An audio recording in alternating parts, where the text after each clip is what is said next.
Benvinguts al Centre d'Estudis López Vicuña. A continuació els oferim un breu tutorial del procés de preinscripció a batxillerat pel curs 2020-2021. Per avançar, també poden fer clic amb el ratolí. El procés de preinscripció s'ha de tenir en compte 4 coses importants. Primer, calendari, és a dir, quan s'ha de presentar. Segon, el formulari, és a dir, els impresos que s'han d'emplenar. Tercer, documentació que s'ha d'adjuntar, si és el cas. Quart, a on s'ha de presentar. Dins el calendari hi ha 6 fases a tenir en compte. Primer, presentació de sol·licituds. Segon, publicació de llistat sol·licituds en barem provisional. Tercer, període de reclamacions. Quart, publicació de llistats en barem definitiu. Cinquè, publicació de llistats d'admesos i de llista d'espera. I finalment, sisè, període de matrícula. Com es fa el formulari? Telemàticament. Això vol dir que no s'acceptaran sol·licituds presentades únicament en paper. El formulari, quan estigui disponible, es trobarà al web del Departament d'Educació i al web del centre. La sol·licitud podrà ser electrònica o en suport informàtic. En el cas de l'electrònica, no cal presentar cap còpia al centre escollit. En canvi, en el cas de suport informàtic, cal imprimir-la i portar-la al centre escollit en primera opció. Qui la pot demanar? El tutor o tutora legal, l'alumne major d'edat o bé l'alumne que fa els 18 anys durant aquest any. Qui haurà de presentar la sol·licitud electrònica? Els que disposin d'un sistema d'identificació electrònica, és a dir, l'IDCAT mòbil, DNI electrònic o certificat digital. I a més, aquells que també disposin de l'identificador de l'alumne, anomenat IDALU o RALC, que seran aquells alumnes escolaritzats a Catalunya des del curs 2015-2016. Qui haurà de presentar la sol·licitud en suport informàtic? Els alumnes que no disposin d'un sistema d'identificació electrònica, els alumnes de fora de Catalunya i pendents d'homologació i els alumnes escolaritzats a Catalunya abans del curs 2015-2016. Què és l'IDCAT mòbil? És un mecanisme d'identificació i signatura electrònica basat en una contrasenya d'un sol ús al mòbil. Es pot utilitzar per identificar-se en la majoria de tràmits amb les administracions catalanes i des de qualsevol dispositiu sense necessitat d'instal·lar cap programa o aplicació. Per obtenir l'IDCAT mòbil s'ha d'accedir al web idcatmobil.seu.cat. Per donar-se d'alta sense tenir cap certificat digital, només es necessiten 3 coses: el DNI o targeta d'identitat d'estranger, la targeta sanitària individual i el telèfon mòbil. Una vegada s'ha accedit al formulari de l'IDCAT mòbil, s'han d'omplir els camps sol·licitats. Tenint en compte que el codi de barres de la targeta sanitària individual del CatSalut està identificada a la part del darrere. Continueu emplenant les dades que us demanen fins a arribar a la pantalla final. Una vegada ja disposeu de l'IDCAT mòbil, us podreu identificar davant de les administracions públiques catalanes escollint l'opció IDCAT mòbil. Per identificar-se només caldrà introduir el document identificador i mòbil associat al vostre nou IDCAT mòbil, esperar rebre un SMS amb un codi i, per últim, introduir i validar el codi rebut. El formulari consta de 7 apartats. Apartat número 1. Dades de l'alumne. S'ha d'omplir els camps que hi consten.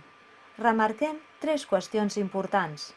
Primer, si no se sap l'identificador de l'alumne del registre d'alumnes, anomenat RALC o IDALU, s'ha de sol·licitar a l'escola on s'està cursant estudis. Recordeu que el tindrà aquell alumnat que hagi cursat estudis a Catalunya des del 2015-2016. Segon, cal indicar quin tutor o tutora consultarà els resultats de la preinscripció a internet, tenint en compte que només podeu marcar-ne un. Si no n'especifiqueu cap, es considera que és el primer tutor o tutora especificat. I tercer, es prega escriure de forma clara el telèfon i l'adreça electrònica per tal de poder rebre informació sobre la preinscripció sense cap problema. Apartat número 2. Dades escolars de l'alumne. Apartat número 3. Places sol·licitades. Recorda que només es pot presentar una sol·licitud de preinscripció per persona. En aquest apartat es poden indicar fins a 10 peticions d'admissió en diversos centres, cicles i torns, sempre ordenades per ordre de preferència. Atenció! La presentació de més d'una sol·licitud comporta la invalidació dels drets de prioritat que puguin correspondre. Apartat número 4. Dades per a l'accés. Apartat número 5. Criteris al·legats. En aquest apartat s'especificaran tots els criteris que hagis al·legat, tant siguin generals com específics. Més endavant explicarem quina documentació heu d'aportar per justificar cada criteri.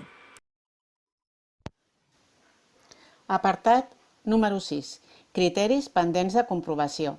En aquest apartat, en el termini màxim de 24 hores, et diran si has de presentar documentació al centre o no cal. Possiblement, aquesta documentació es podrà trametre per correu electrònic i no caldrà anar al centre. Apartat número 7. Informació de protecció de dades.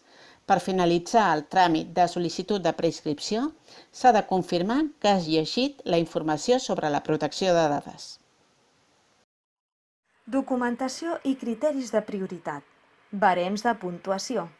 En el cas de germans són 40 punts. Dins de proximitat, l'àrea d'influència 30 punts, el lloc de treball 20 punts, el districte 15 punts i el municipi 10 punts. En cas de família nombrosa o monoparental serien 15 punts.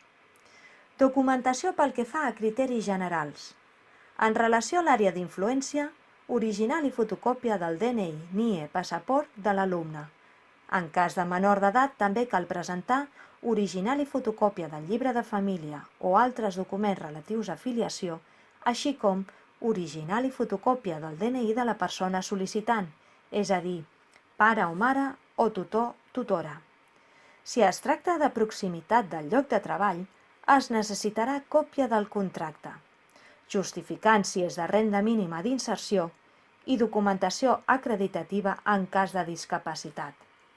Pel que fa a criteris complementaris, és a dir, família nombrosa o monoparental, s'ha de presentar original i fotocòpia del carnet emès pel Departament de Benestar i Família.